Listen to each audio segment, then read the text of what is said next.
Kita sama-sama mendeklarasikan arti Pentakosta ketiga. Pentakosta ketiga. 1. Pentakosta ketiga adalah pencurahan Roh Kudus yang dahsyat di zaman ini melebihi yang terjadi di Azusa Street. 2. Pentakosta ketiga akan mengakibatkan penuaian jiwa yang terbesar dan yang terakhir sebelum Tuhan Yesus datang kembali. 3. Pentakosta ketiga akan membangkitkan generasi Yeremia, yaitu anak-anak muda yang dipenuhi Roh Kudus, cinta mati-matian kepada Tuhan Yesus, tidak kompromi terhadap dosa, dan akan bergerak untuk memenangkan jiwa. 4. Pentakosta ketiga lahir di Indonesia dan bergerak ke bangsa-bangsa. Gerakan ini dari timur ke barat dan akan kembali ke Yerusalem. 5. Pentakosta ketiga akan memberikan kuasa untuk menyelesaikan amanat agung dan setelah itu Tuhan Yesus datang kembali. Puji nama Tuhan. Shalom Bapak Ibu Saudara.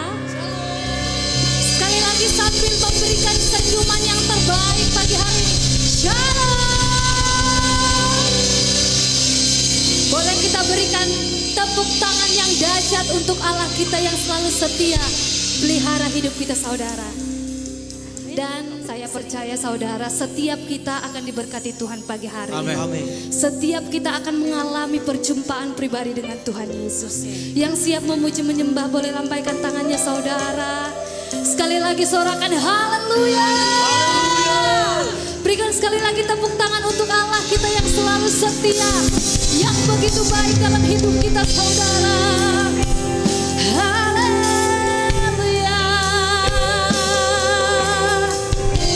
Kami percaya Tuhan Engkau selalu setia di setiap musim hidup kami. Sama-sama kita nyatakan, musim akan selalu berganti. Amin. Kasih Tuhan tetap abadi,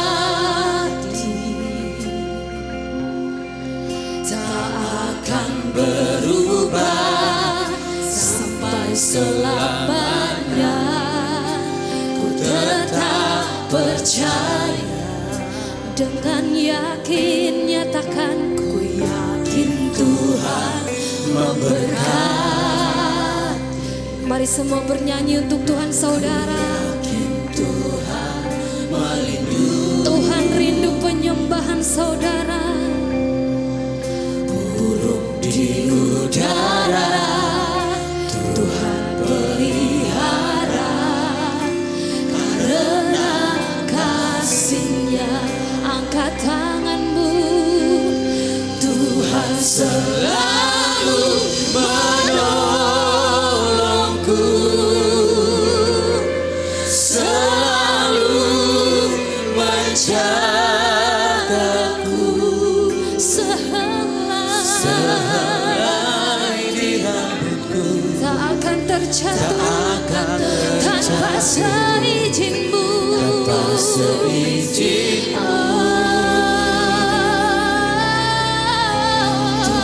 selalu menolong. Amin. Selalu menjagaku.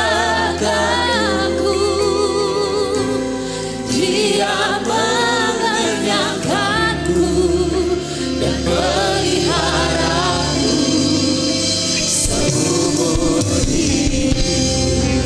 Saya undang semuanya bangkit berdiri saudara. Tuhan selalu setia dalam hidup kita. Apapun yang terjadi Dia selalu setia. Musim akan selalu boleh hanya jemaat Tuhan saja katakan.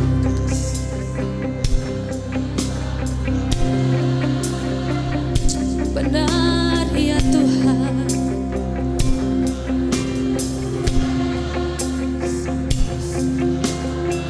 Kami percaya, oh, ku yakin Tuhan memberkati. Tuhan memberkati setiap kita pagi hari ini saudara. Perlindungannya selalu nyata.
kita saudara. Tuhan selalu menolongku, selalu menjagaku.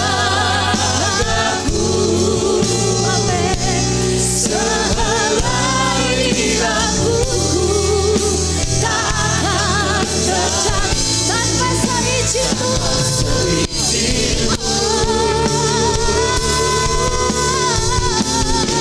selalu menolong. Kami percaya Tuhan Selalu menjagaku. Amin. Dia menyangkaku dan meliharaku. Hanya jemaat saja nyatakan Tuhan selalu menolong.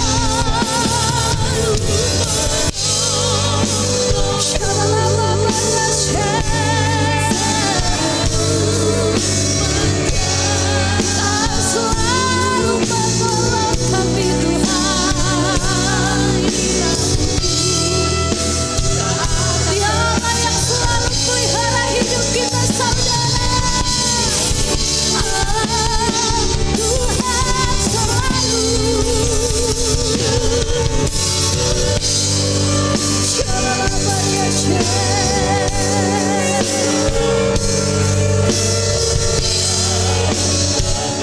Amin, amin.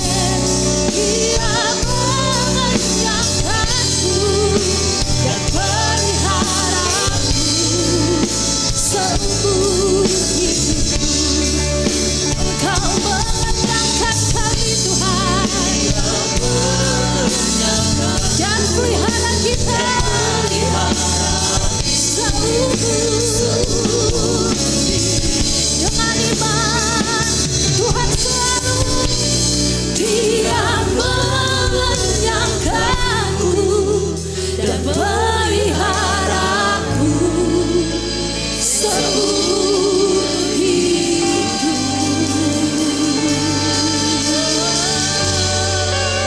Mari berikan penyembahanmu yang terbaik pagi hari ini saudara, untuk Allah yang selalu pelihara hidup kita, untuk Allah yang selalu setia. Burung di udara saja Tuhan berikan saudara, apalagi kita anak-anaknya. Tuhan tidak akan pernah tinggalkan. Tuhan tidak akan pernah biarkan.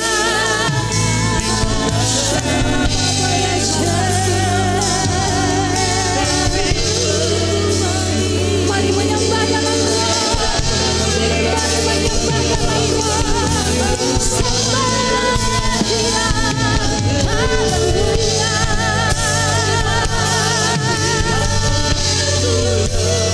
Kami percaya. Kami percaya. Kau Allah yang tak pernah tinggalkan.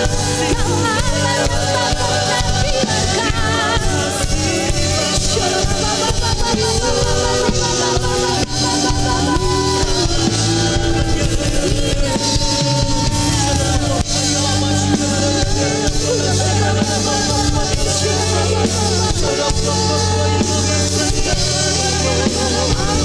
yang selalu setia.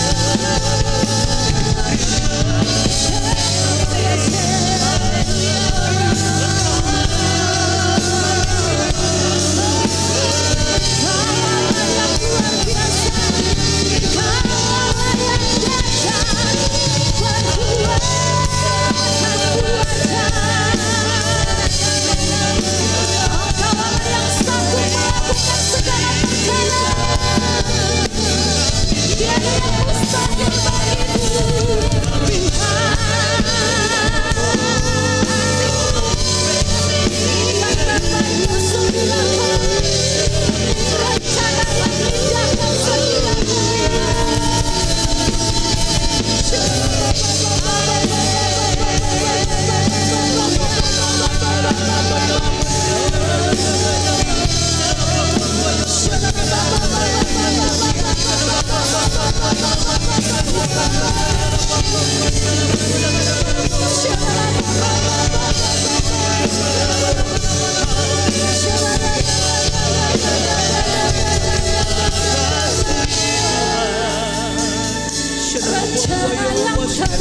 Kau sediakan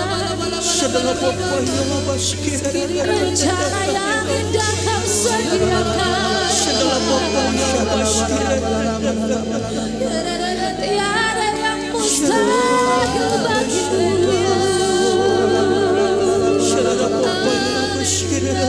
Kau jadikan semua baik dalam hidup kami Tuhan. Musim selalu berganti, tapi kasih Tuhan tetap abadi. Allah yang tak pernah tinggalkanku, Allah yang tak pernah biarkan saudara sembah Dia.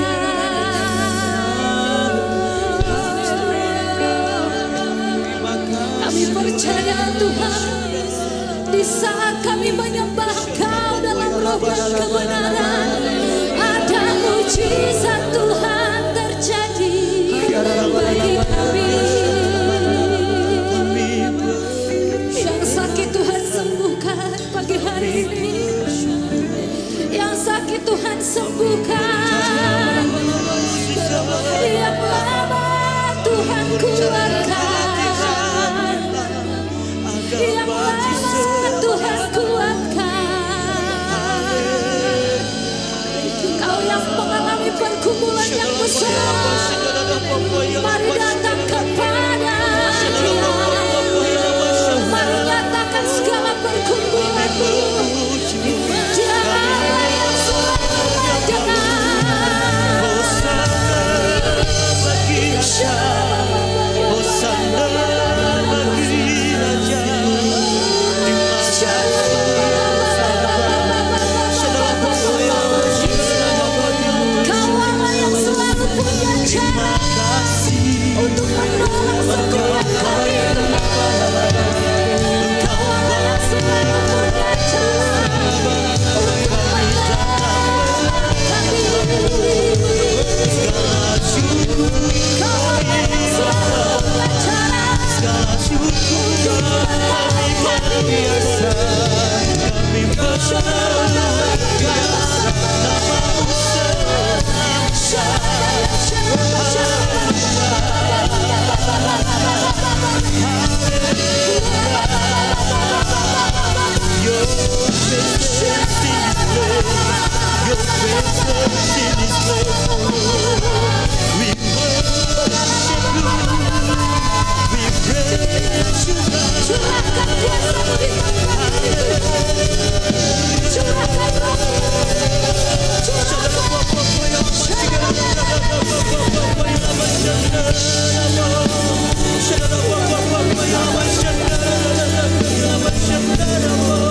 Kami percaya Tuhan, Engkau selalu punya cara untuk menolong setiap kami di tempat ini. Caramu tidak terduga ya Tuhan.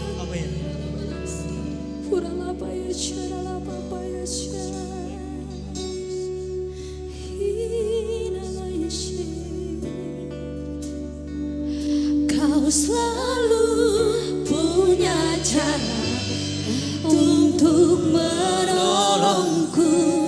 Kau selalu punya jalan keajaibanmu. Kau dahsyat dalam segala perbuatanmu,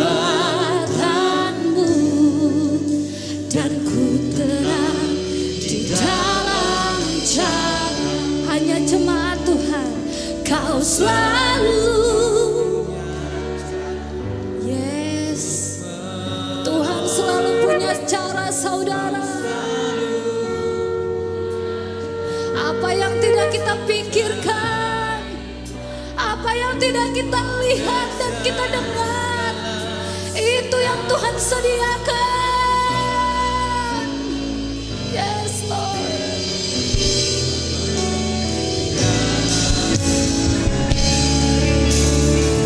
Sama-sama.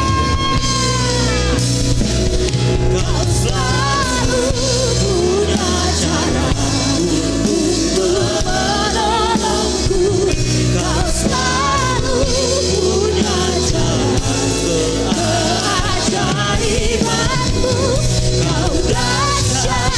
dalam segala perbuatanmu, Kami tenang tenang di dalam dengan iman. Kau selalu punya cara.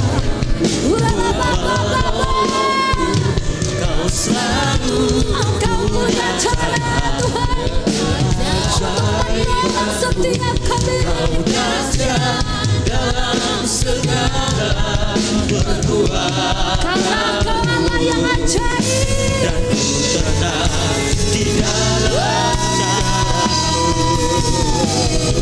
Lagi angkat tanganmu nyatakan, Kau selalu punya cara untuk menolongku. Kau selalu punya cara keajaibanmu. Kau dahsyat dalam segala perbuatanmu. Dan ku tenang di dalam caramu. dan ku tenang. Dan ku tenang di dalam caramu. Dan ku tenang di dalam caramu.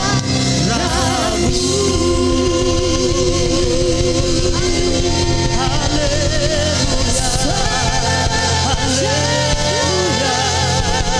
Thank you, Jesus. Kami menyembah selalu. Sungguh Engkau Allah yang luar biasa bagi kami Tuhan. Kau punya cara.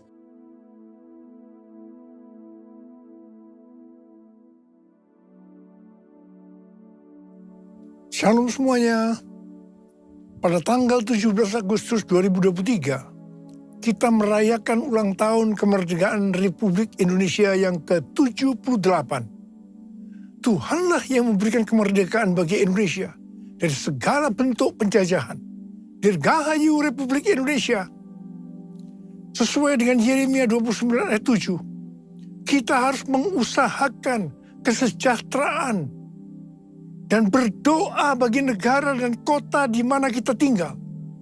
Sebab kesejahteraannya adalah kesejahteraan kita semua. Pemilihan umum akan dilaksanakan pada tanggal 14 Februari 2024. Kita berdoa agar diberikan presiden yang takut akan Tuhan, nasionalis, Pancasilais, dan toleran. Damailah Indonesiaku, damailah Indonesiaku, damailah Indonesiaku. Damailah Indonesiaku, damailah Indonesiaku. Lawatan Allah terjadi, damailah Indonesiaku. Damailah Indonesiaku, damailah Indonesiaku. Lawatan Allah terjadi, damailah Indonesiaku. Damailah Indonesiaku, damailah Indonesiaku.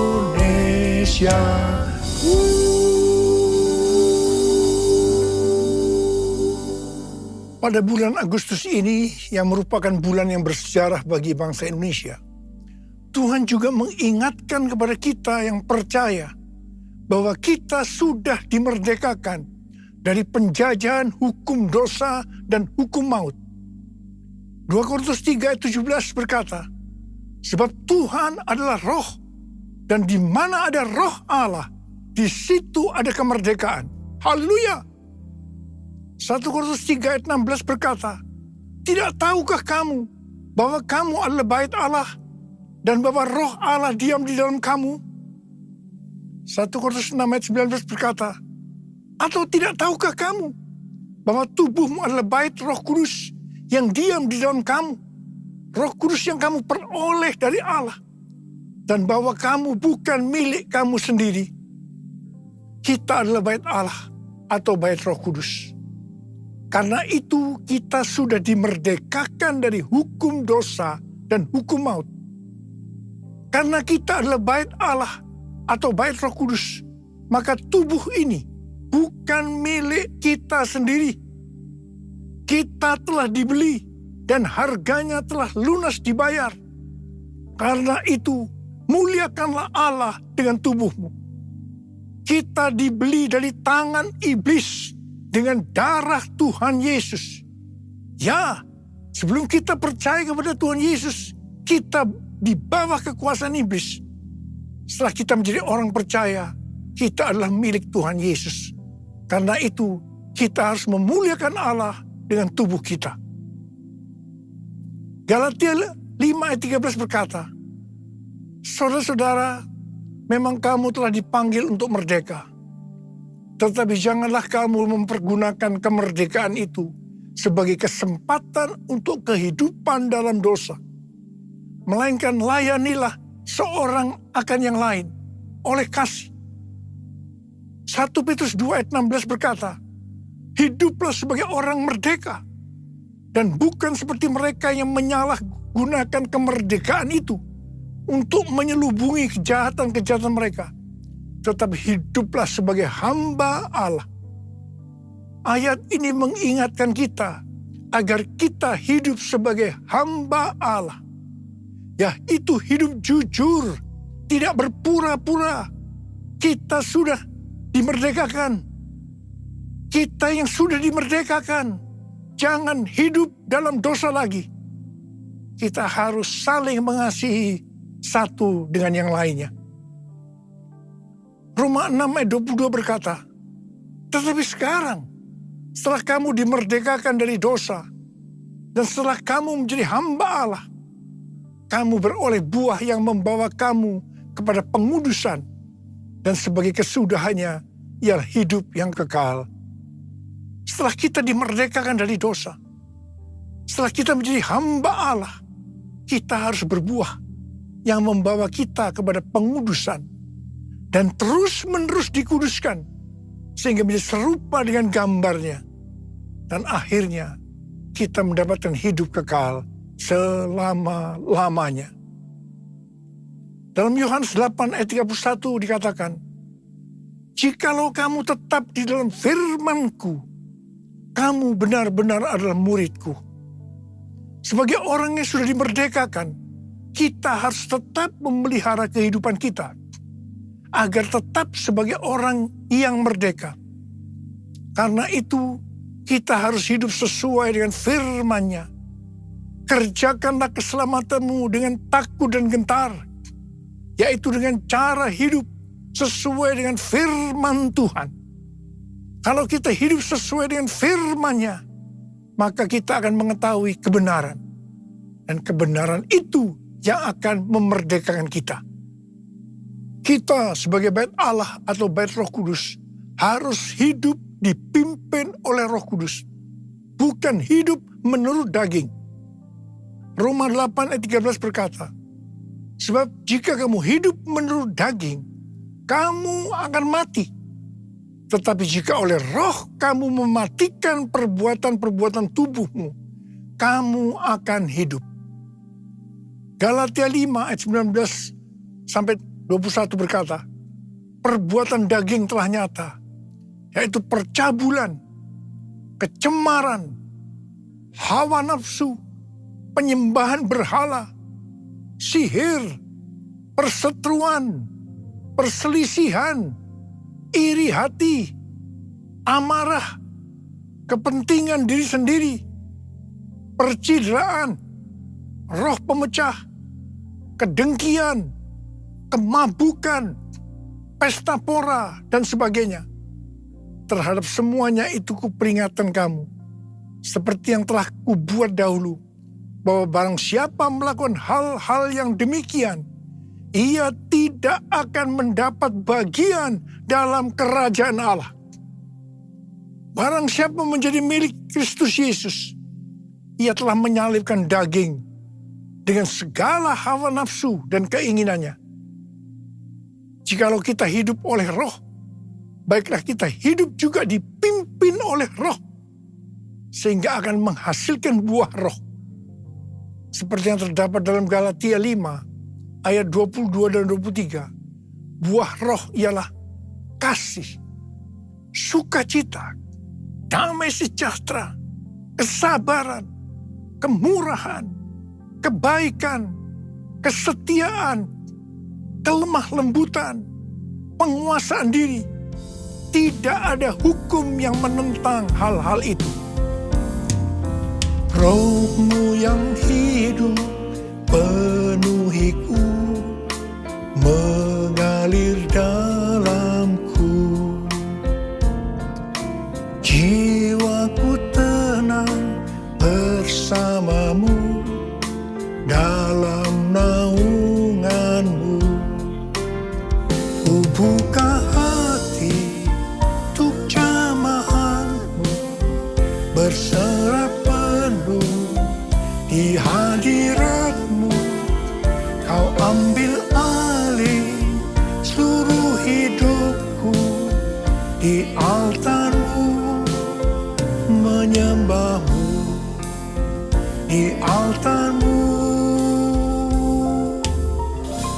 menyembah-Mu.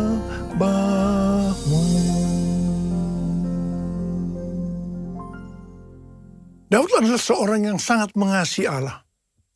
Daud merindukan untuk mendirikan bait Allah. Tetapi Tuhan tidak mengizinkan karena Daud seorang prajurit yang banyak menumpahkan darah. Tuhan mengatakan yang akan mendirikan bait Allah adalah Salomo, anaknya. Meskipun demikian, Daudlah yang mempersiapkan segala sesuatunya untuk membangun bait Allah itu.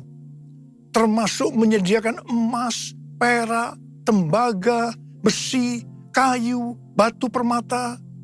Daud juga yang membuat blueprintnya.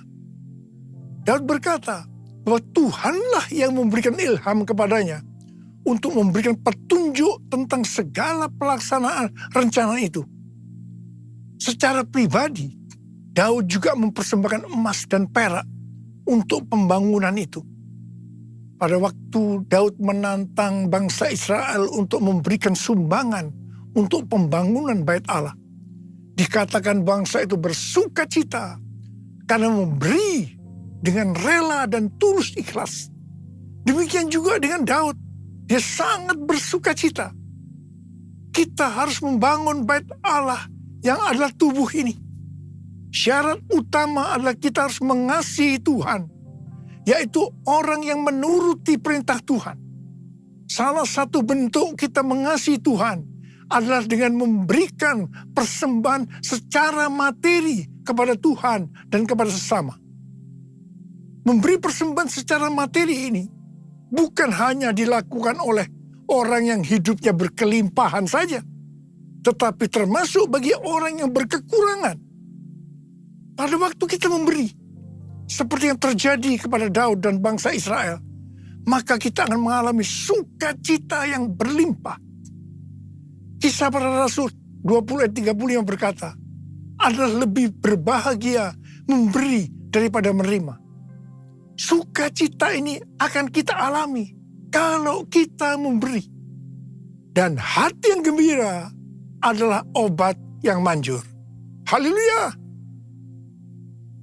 1 Korintus 3 ayat 10 sampai dengan 15 berkata, bahwa kita membangun bait Allah yang adalah tubuh ini dengan dasar Yesus Kristus. Sesuai dengan kasih karunia Allah yang dianugerahkan kepadaku. Aku sebagai seorang ahli bangunan yang cakap telah meletakkan dasar dan orang lain membangun terus di atasnya. Tetapi tiap-tiap orang harus memperhatikan bagaimana ia harus membangun di atasnya. Karena tidak ada seorang pun yang dapat meletakkan dasar lain daripada dasar yang telah diletakkan, yaitu Yesus Kristus. Entahkah orang membangun di atas dasar ini dengan emas, perak, batu permata, kayu, rumput kering, atau jerami.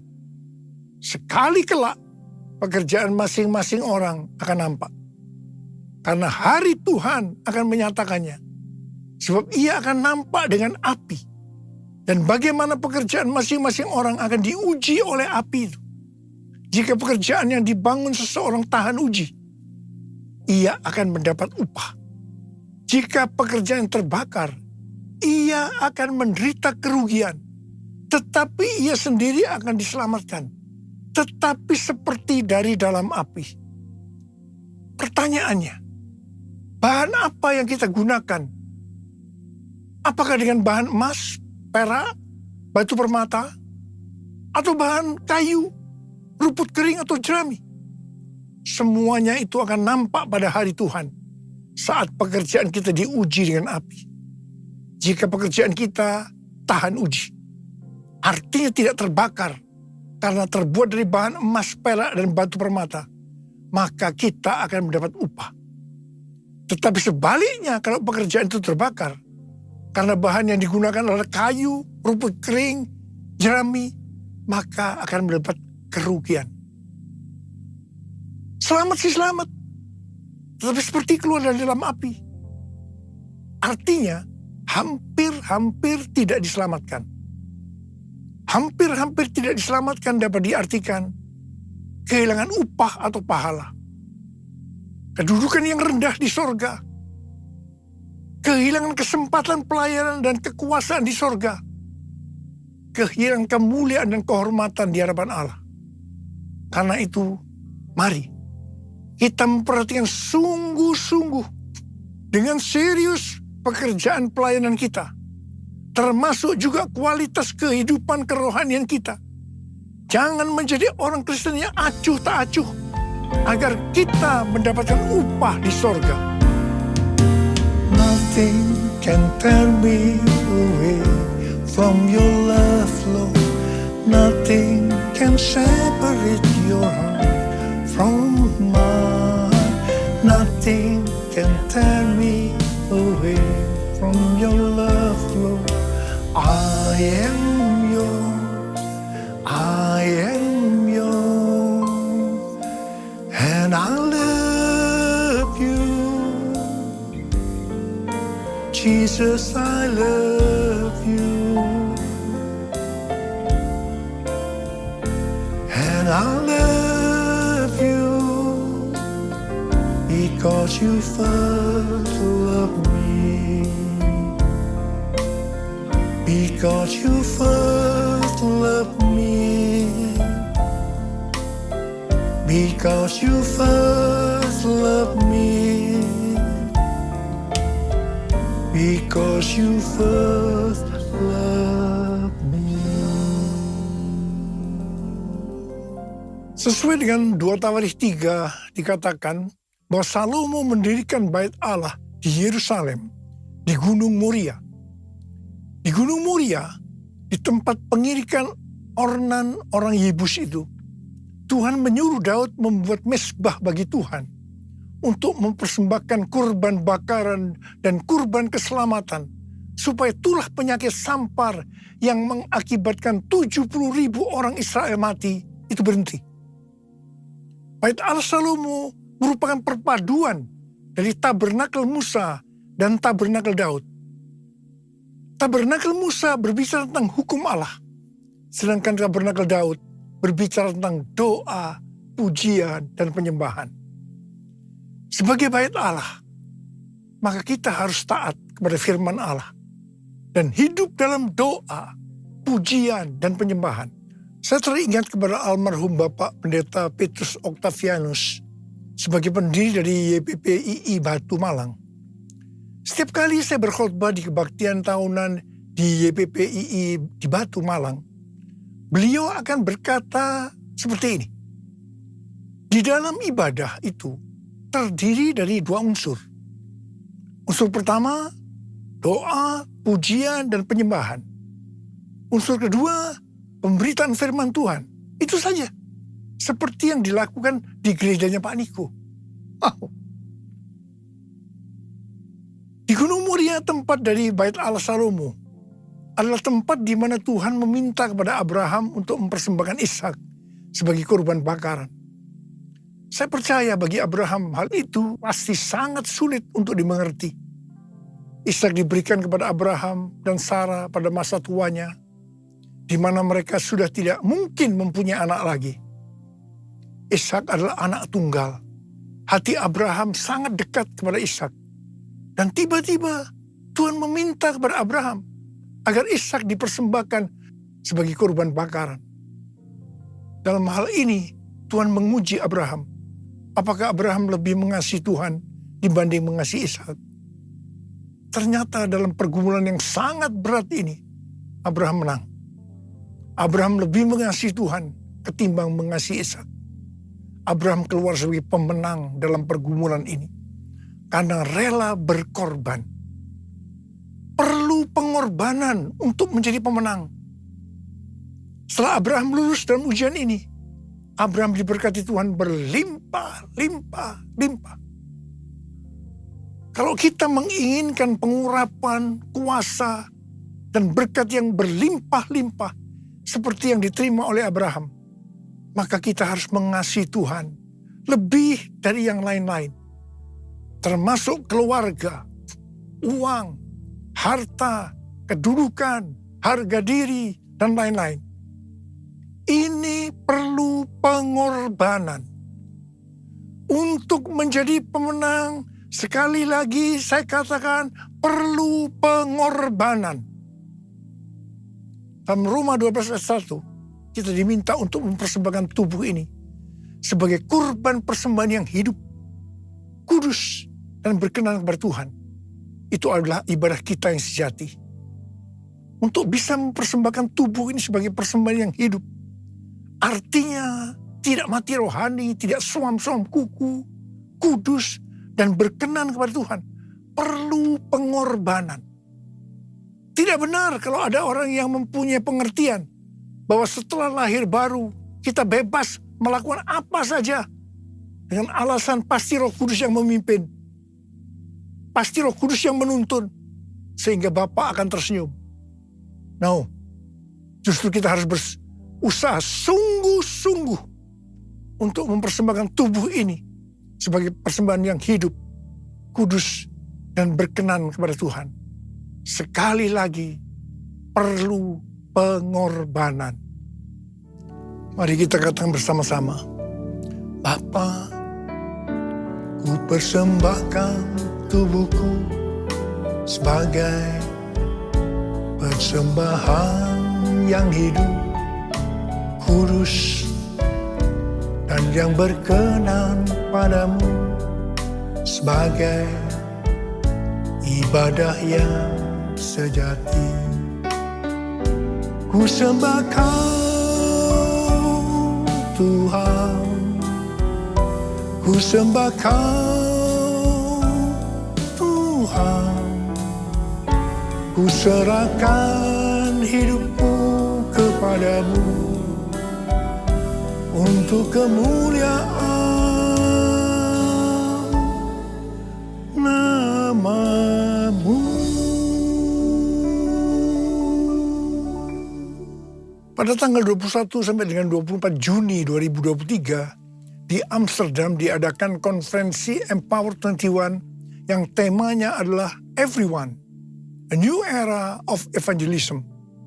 Ini diartikan sebagai cara penginjilan yang baru yang disebut Everyone.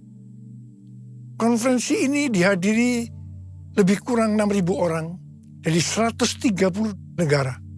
Dan yang ikut secara online sebanyak 22 negara.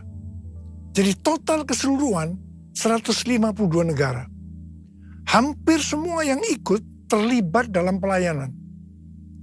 Saya berbicara sebanyak 2 kali. Yang pertama di workshop dan yang kedua di Olympic Stadium pada hari terakhir. Saya diminta untuk berbicara tentang Pentakosta ketiga. Tuhan menuntun kita untuk menyelesaikan amanat agung dengan pengertian dalam 10 tahun ke depan, yaitu sampai dengan tahun 2033. Setiap orang berhak untuk berjumpa dengan Tuhan Yesus secara otentik melalui kuasa dan hadirat Roh Kudus. Setiap kita yang percaya mendapatkan kesempatan untuk memperkenalkan setiap orang kepada Tuhan Yesus. Dan ini dimulai dengan satu orang. Untuk menyelesaikan amanat agung tidak bisa sendiri-sendiri. Tetapi harus berkolaborasi dengan dasar unity. Tuhan menuntun kita bahwa Everyone Asia akan diadakan di Indonesia tahun depan. Yaitu tanggal 3 sampai dengan 6 Juli 2024. Tanggal 3 sampai dengan 5 Juli di SICC. Dan tanggal 6 Juli di Stadion GBK. Pelaksanaan Everyone Asia di Indonesia sudah diumumkan di Amsterdam. Ini diprioritaskan untuk next gen. Kita harus banyak berdoa, memuji dan menyembah Tuhan dalam unity siang dan malam. Saat berada di Amsterdam, para pemimpin mendapatkan bahwa konferensi Everyone Asia ini akan menjadi trigger untuk kegerakan next gen. Haleluya! Curahkan Tuhan hujan keselamatan. Curahkan Tuhan hujan pertobatan. Curahkan Tuhan hujan kuasa-Mu. Selamatkan bangsaku. Sekali lagi. Curahkan Tuhan hujan keselamatan. Curahkan Tuhan hujan pertobatan. Curahkan Tuhan hujan kuasa-Mu. Selamatkan bangsaku. Mari angkat tangan kita. Kita berbahasa roh sama-sama. Oh ya la la la bara bara bara bara bara bara bara bara bara bara bara bara bara bara. Curahkan kuasa-Mu ya Tuhan, curahkan kuasa-Mu. Selamatkan bangsa kami ya Tuhan, curahkan ya Tuhan kuasa-Mu. Curahkan Curahkan Tuhan, curahkan ya Bapa, ya Bapa. Oh, damailah Indonesiaku, damailah Indonesiaku, damailah Indonesiaku. Damailah Indonesiaku, damailah Indonesiaku. Lawatan Allah terjadi. Damailah Indonesiaku, damailah Indonesiaku, damailah Indonesiaku. Damailah Indonesiaku. Lawatan Allah terjadi. Damailah Indonesiaku. Damailah Indonesiaku. Damailah Indonesia.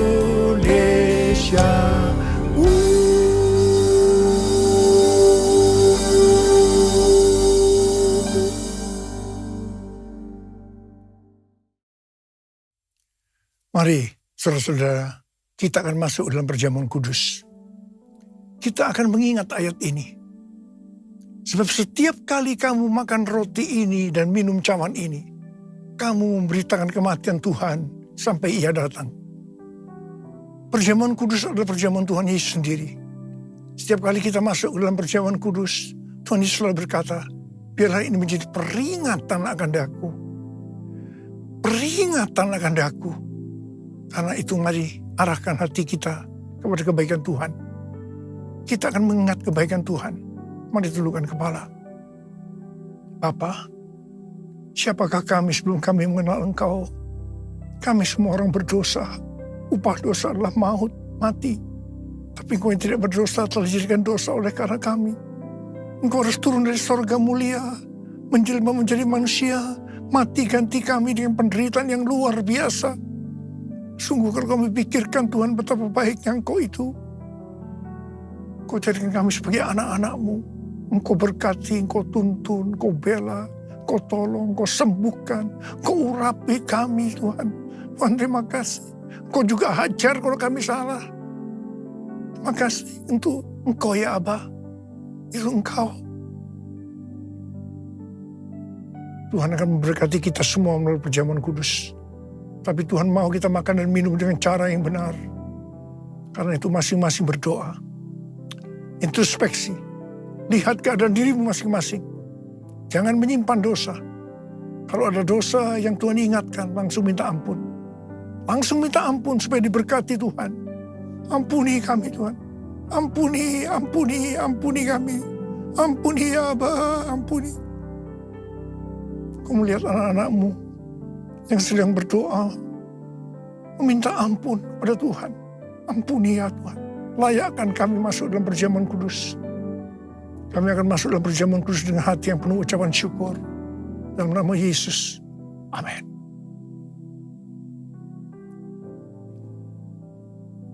Sekarang mari angkat roti di tangan kanan kita tinggi-tinggi. Sebab apa yang telah kuteruskan kepadamu telah aku terima dari Tuhan. Yaitu bahwa Tuhan Yesus pada malam waktu ia diserahkan mengambil roti. Dan sesudah itu ia mengucap syukur atasnya. Ia memecah-mecahkannya dan berkata, inilah tubuhku yang diserahkan bagi kamu. Perbuatlah ini menjadi peringatan akan aku. Tuhan dikasih Tuhan. Bukankah roti yang kita pecah-pecahkan ini adalah persekutuan kita dengan tubuh Kristus. Mari kita makan dalam nama Yesus.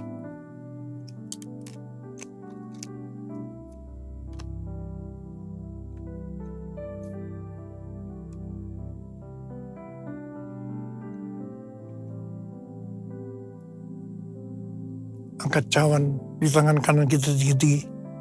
Demikian juga yang mengambil cawan sesudah makan lalu berkata, cawan ini adalah perjanjian baru yang dibenterkan oleh darahku. Perbuatlah ini setiap kali kamu meminumnya menjadi peringatan akan aku. Sudah dikasih Tuhan, bukankah cawan pengucapan syukur?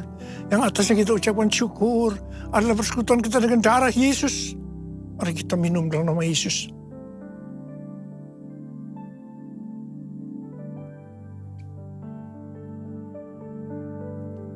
Angkat tangan kita, ucapkan syukur dan terima kasih dengan suara. Jangan diam. Tuhan terima kasih ya Tuhan. Tuhan terima kasih ya Tuhan. Terima kasih ya Tuhan, terima kasih ya Tuhan. Terima kasih ya Tuhan, terima kasih ya Tuhan.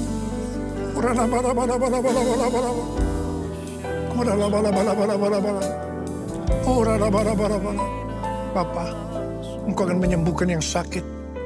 Engkau akan membebaskan yang terikat.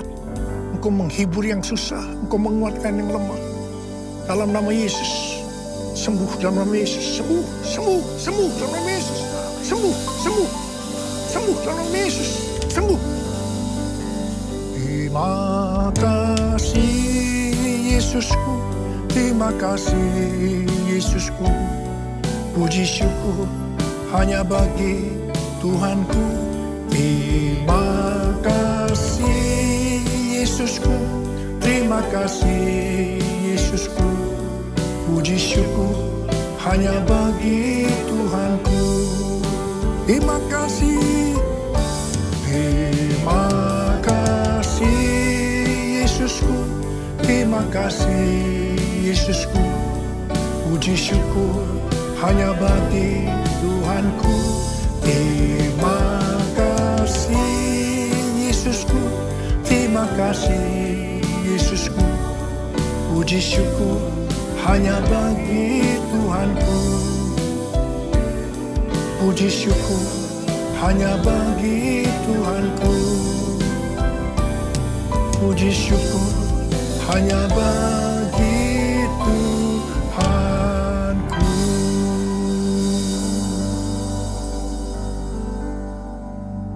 Sekarang terimalah berkat Tuhan. Kasih karunia berlimpah-limpah daripada Allah Bapa dalam Anak yang tunggal Yesus Kristus.